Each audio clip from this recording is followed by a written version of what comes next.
with me is Realme C25s, and today I would like to show you how you can clean storage of this smartphone.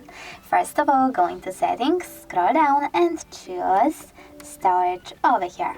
Now you need to click on clean over here next to phone storage at the top and choose agree and continue. Now wait a bit and choose clean.